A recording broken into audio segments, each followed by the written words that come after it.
Bab 2 Perintah dan Kontrol. 2.1 Pendahuluan. Konduktor mengajarkan tentang pentingnya dinamika. Hal ini karena ketenangan dan kemudahan bergeraknya tidak hanya membuat publik terkesan, tetapi juga mempengaruhi penampilan. Sebagai konduktor, kita harus memiliki otoritas atas ansambel, mengetahui apa yang diinginkan secara musikal, dan kepercayaan diri yang akan dibangun dalam teknik dan memungkinkan untuk secara bertahap mengatasi kebiasaan buruk pribadi seperti menghentakkan kaki dan gerakan tubuh yang tidak perlu. 2.2 Posisi awal langkah.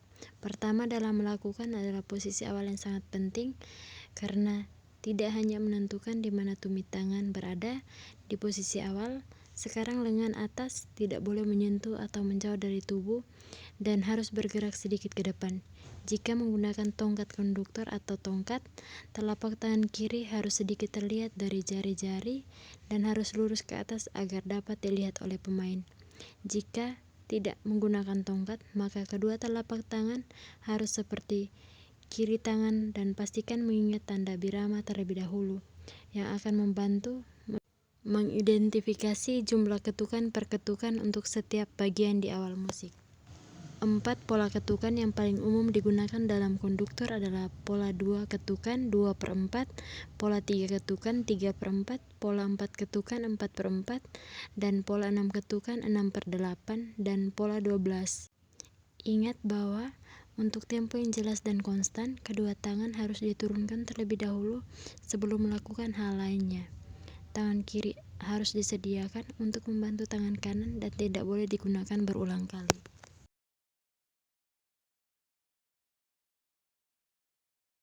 2.3 Pentingnya dinamika. Faktor penting dalam penyajian musik yang ekspresif adalah apa yang dikenal sebagai dinamika, yaitu kerasnya, lembutnya, dan heningnya nada, dan dalam istilah yang jelas bagaimana volume musik disesuaikan. Crescendo adalah salah satu cara ekspresi terkuat yang dimiliki keahliannya. Beberapa konduktor dan pemain amatir cenderung salah memahami istilah tersebut dengan mengatakan bahwa crescendo berarti kuat atau keras. Dinamika merupakan cara penting untuk menyampaikan suasana hati dalam sebuah karya musik, dan penggunaan dinamika oleh seorang konduktor merupakan elemen yang dapat didefinisikan dari penampilan etika. Menurut Modest Altschuler, yang merupakan seorang pemain cello, konduktor orkestra, dan pengolah, tidak diperlukan kode sinyal buatan antara konduktor dan ansambelnya. Yang diperlukan konduktor adalah konsepsi komposisi yang jelas. Mungkin ada baiknya untuk mencatat lagi bahwa secara umum percepatan tempo ditunjukkan dengan pukulan tongkat, sedangkan perlambatan tempo, terutama jika disertai dengan gerakan yang lebih mengalir, dengan pukulan punggung yang lebih kuat. 2.4 Puncak. Perubahan dinamika dapat dilakukan dengan tangan kiri yang tidak digunakan untuk menampilkan ketukan dan tempo. Tangan kiri ditunjukkan dengan gerakan ke atas dan mengangkat tangan kiri secara bertahap, dan dengan ketegangan yang meningkat di lengan bawah yang menunjukkan crescendo. Tanda crescendo menandakan peningkatan volume atau kenyaringan nada secara bertahap yang disingkat menjadi tres atau yang merupakan simbol melambangkan crescendo.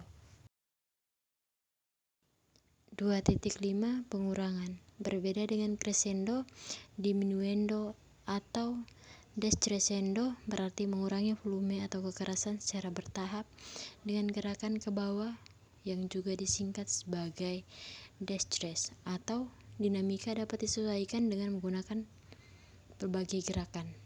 Dalam situasi di mana konduktor menunjukkan telapak tangan kirinya dengan cara menurun kepada pemain, mereka harus menunjukkan penurunan volume yang merupakan indikasi descrescendo dan diminuendo.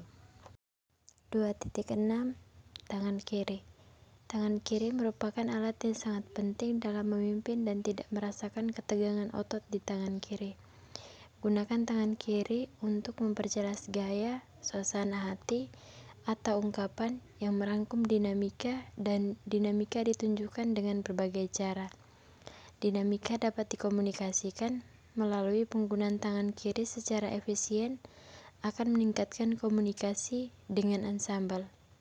Jangan gunakan secara berlebihan. Menurut Rudolf, konduktor harus mampu memukul dengan stabil dengan tangan kanan dan kiri. 2.7 Tangan kanan.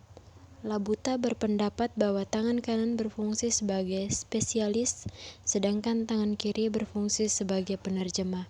Umumnya penggunaan tangan kanan mendefinisikan pola-pola tertentu yang harus diperhatikan oleh konduktor. Gunakan tangan kiri untuk memegang lengan kanan di atas siku sambil Anda berlatih. Selain itu, siswa harus mengadopsi penggunaan latihan pemanasan yang mirip dengan pianis dan pemain biola, yaitu menggoyangkan tangan dengan bebas sambil mengangkat tangan dan membiarkan jatuh tiba-tiba akan menjadi latihan yang baik. 2.8 Kontak mata. Sebelum memulai memimpin, berikan pendapat optimis dan beri semangat kepada seluruh anggota karena mata merupakan sarana yang sangat berharga untuk membangun kontak pribadi antar anggota. Ekspresi wajah dan kontak mata adalah dua alat penting yang harus digunakan semaksimal mungkin dalam hal ini. Perlu terus-menerus menikmati dan mencapainya dalam musik. 2.9 Melihat ke atas. Sejak tahap awal menggunakan partitur, ia harus melatih dirinya untuk melihat ke atas, ke arah orkestra, band, atau paduan suara. Ini merupakan salah satu teknik khusus yang harus dipelajari oleh seorang konduktor untuk mencapai tujuannya.